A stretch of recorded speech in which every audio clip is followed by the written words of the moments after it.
దూత media, power of news. Hi hello, welcome to దూత media.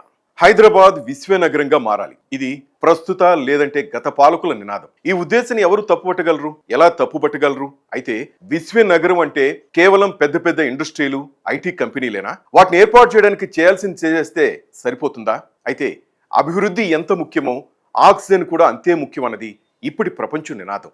ఎంత అభివృద్ధిని సాధించావన్నది కాదు, అంతే స్థాయిలో ఆక్సిజన్ ప్రొడ్యూస్ కావడానికి ఏం చేశారన్నది కూడా పాలకులు చెప్పగలగాలి. పర్యావరణానికి నీవిస్తున్న ప్రాధాన్యత ఎంత అన్నది కూడా చెప్పగలగాలి, చెప్పి తీరాలి. ఈ విషయంలోని ఇప్పుడు హైదరాబాద్ సెంట్రల్ యూనివర్సిటీ పరిధిలోని 400 ఎకరాలను స్వాధీనం చేసుకుని లేఅవుట్ వేసి అమ్మివేయాలని భావించిన తెలంగాణ సర్కార్ ప్రజలకు ఓ స్పష్టమైన హామీని ఇవ్వలేకపోతోంది. ఈ వెనుకబాటే ఇప్పుడు తెలంగాణతో పాటు దేశవ్యాప్త చర్చకు దారితీసింది. భాగ్యనగరంలో చెలరేగిన వివాదం ఢిల్లీ పార్లమెంట్ మెట్లను కూడా తాకేసింది. అసలు ఇంత వివాదానికి దారితీసిన ఈ హెచ్సియు భూముల వివాదం నేపథ్యం ఏమిటి? సింపుల్ గా చర్చించేసుకుందాం. హైదరాబాద్ నగరంలో కాస్తంత ఆక్సిజన్ బాగా ఉండే ప్రాంతాలు ఏవి అని అంటే కనపడేవి రెండే ప్రాంతాలు. వాటిలో మనం నిత్యం చూసే 400 ఎకరాల కేబీఆర్ పార్క్, రెండోది 1400 ఎకరాల విస్తీర్ణంలో ఉన్న హెచ్సియు వన ప్రాంతాలు. 1974 సంగతి.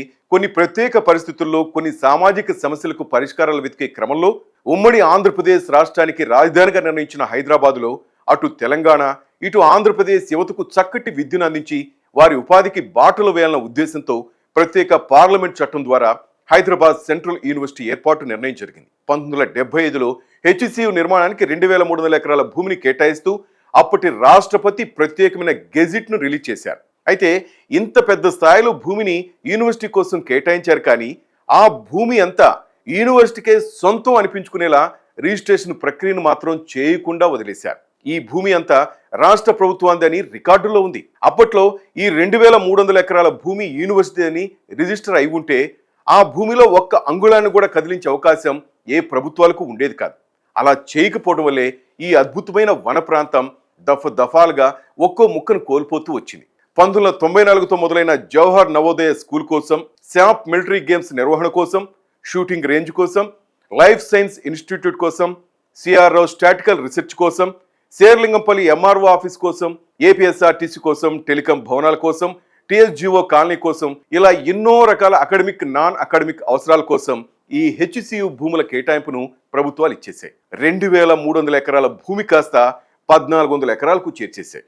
ఈ భూముల వ్యవహారంలో చాలా కుతూహలమైన పరిణామాలు జరిగాయి. 2003లో అప్పుడు ఉమ్మడి ఆంధ్రప్రదేశ్ ముఖ్యమంత్రిగా ఉన్న చంద్రబాబు నాయుడు రాష్ట్ర యువతను దేశమంతా మెచ్చుకునే క్రీడాకారులుగా తయారు చేయాలని సూచిస్తూ బిల్లీరావు అనే ఎన్ఆర్ఐ ఏర్పాటు చేసిన ఓ సంస్థకు ఈ హెచ్సియు భూముల్లో 400 ఎకరాలను అందజేశారు. ఇది జరిగిన ఏడాదికి రాష్ట్రంలో జరిగిన ఎన్నికల్లో దివంగత వైఎస్ రాజశేఖర రెడ్డి ముఖ్యమంత్రి అయ్యారు. ఆయన వచ్చిన కొద్ది రోజులకే బిల్లీరావుకు అప్పగించిన ఈ భూముల ఒప్పందాన్ని రద్దు చేశారు. దాంతో బిల్లీరావు కోర్టుకెళ్లారు. అలా కోర్టులో నలుగుతూ వచ్చిన ఈ కేసు అప్పీళ్ల మీద అప్పీళ్లకెళ్తూ 17 ఏళ్ల తర్వాత సుప్రీంకోర్టు తీర్పు ద్వారా ఈ 400 ఎకరాల భూమి తిరిగి తెలంగాణ ప్రభుత్వానికి అప్పగించారు. సో సమస్య తీరిపోయింది. కాబట్టి కంచి గచ్చిబౌలిలోని ఈ 400 ఎకరాల భూమిని లేఅవుట్ చేసి కార్పొరేట్ సంస్థలకు అమ్మితే ప్రభుత్వానికి లక్షల కోట్ల ఆదాయం రావడంతో పాటు అక్కడ పెట్టే పరిశ్రమల వల్ల మరికొంత నిరుద్యోగం తొలగిపోతుందని రేవంత్ రెడ్డి సర్కార్ భావించింది. ఓ మంచి రోజు చూసుకుని ఆ 400 ఎకరాల భూముల్లో జంగిల్ క్లియరెన్స్ ను ప్రారంభించింది. ఈ వ్యవహారం చూసిన విద్యార్థులకు కడుపు మండిపోయింది.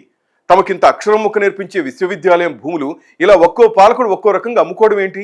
దీన్ని ఎదిరించాలంటూ ఆందోళనకు దిగారు. అటు వేలాది పక్షి జాతులు, వందలాది జంతు జాతులకు నిలయంగా ఉన్న ఈ భూముల్లో పచ్చదనాన్ని పటాపంచలు చేసి కాంక్రీట్ జంగిల్ విస్తరణకు బాటలేస్తే పర్యావరణం ఏం కావాలి? ఆ వచ్చే అరకొక ఆక్సిజన్ దూరమైతే ఎంత అభివృద్ధి జరిగితే ఏం లాభం అంటూ పర్యావరణవేత్తలు గొంతు విప్పారు. అటు సినిమా ఇండస్ట్రీకి చెందిన పలువురు సెలబ్రిటీలు కూడా ఈ నిర్ణయాన్ని వ్యతిరేకిస్తూ మాట్లాడడం మొదలుపెట్టడంతో ఈ వివాదం దేశవ్యాప్తంగా చర్చకు దారితీసింది. But for my kids and all our kids, for their future, we need oxygen, we need water. అటు పార్లమెంట్లోనూ కంచి గచ్చిబౌలి భూముల వివాదం ప్రస్తావనకు వచ్చింది. వీటన్నిటికి మించి తెలంగాణలోని ప్రధాన ప్రతిపక్షాలు బీఆర్ఎస్, బీజేపీ కూడా ప్రభుత్వ విధానాన్ని తప్పుపట్టాయి. భూమి మీద ఎవడే మాట్లాడితే భూమి కూడా హెరిటేజ్ వచ్చిందంటే భూగోళం హెరిటేజ్. ఇక పుట్టినోళ్ళ చెట్ల కింద బతకాలి, చచ్చిపోవాలి అధ్యక్ష. ఏం ముట్టదు, ఏం పట్టదు, బికాజ్ హెరిటేజ్. ఖచ్చితంగా ప్రతి ఇంచు తిరిగి వెనక్కి తీసుకుంటాము. ఒక అద్భుతమైన ఇకో పార్క్. ఒకవేళ కాదు కూడదని కాంగ్రెస్ ప్రభుత్వం అమ్ముతున్న ఈ భూములు కొంటే వాటిని తిరిగి స్వాధీనం చేసుకుంటామంటూ పారిశ్రామికవేత్తలకు బీఆర్ఎస్ పార్టీ ఓ హెచ్చరిక కూడా జారీ చేసేసింది. ఈ మొత్తం వ్యవహారం చూసి అధికార పార్టీ నేతలు తీవ్రంగా స్పందించారు. పర్యావరణానికి హాని చేసే ఏ కార్యక్రమానికి తాము చోటు ఇవ్వబోమంటూ చెప్పుకొచ్చారు. భాగ్యనగరాన్ని విశ్వనగరంగా మార్చాలన్న తమ ఆలోచన సాకారమైతే ప్రతిపక్షాలకు పుట్టగతులుండవన్న కుట్రతోనే ఈ భూముల విషయంలో విపక్షాలు విషం చిమ్ముతున్నాయంటూ తేల్చిపారేశారు. రాష్ట్ర ప్రభుత్వానికి సంబంధించిన ఈ భూముల్ని తాము అభివృద్ధి కోసం వినియోగిస్తుంటే అడ్డుకోవాల్సిన అవసరం ఏమిటంటూ ప్రశ్నలకు సంధించారు. ఈ నేపథ్యంలో ఈ వివాదం కోర్టు గడప తొక్కింది.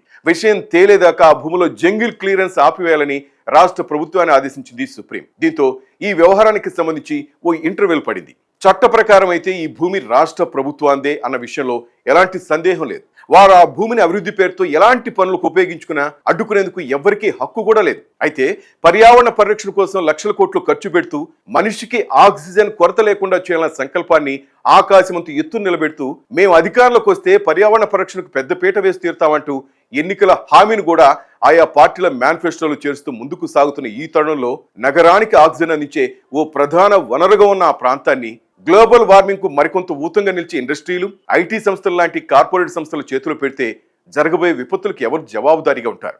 ఒకసారి చెట్లు కూలిపోతే ఆ కూలిన చెట్ల స్థానంలో కాంక్రీట్ జంగిల్ కాలరెత్తుకుని నిలబెడితే ఏ పార్టీ అధికారంలోకి వచ్చినా చేసేదేముంది? చేతులు కాలేక ఆకులు పట్టుకుంటే లాభమేముంది అన్న ప్రశ్నకు సరైన సమాధానం మాత్రం లభించని పరిస్థితి. అభివృద్ధే ఆక్సిజనా, పచ్చదనం విధ్వంసమా, బయోడైవర్సిటీకి ఊతమా అంటే స్పష్టమైన వివరణ ఇచ్చే సమాధానం ప్రభుత్వం దగ్గర లేదు. ఈ నేపథ్యంలో కోర్టులు ఏం చెప్తాయో, పర్యావరణవేత్తల పట్టుదల ఏమవుతుందో, విద్యార్థుల ఆందోళన ఎలా అర్థిస్తుందో కాలమే సమాధానం చెప్పాలి. For more updates, please subscribe Duta Media.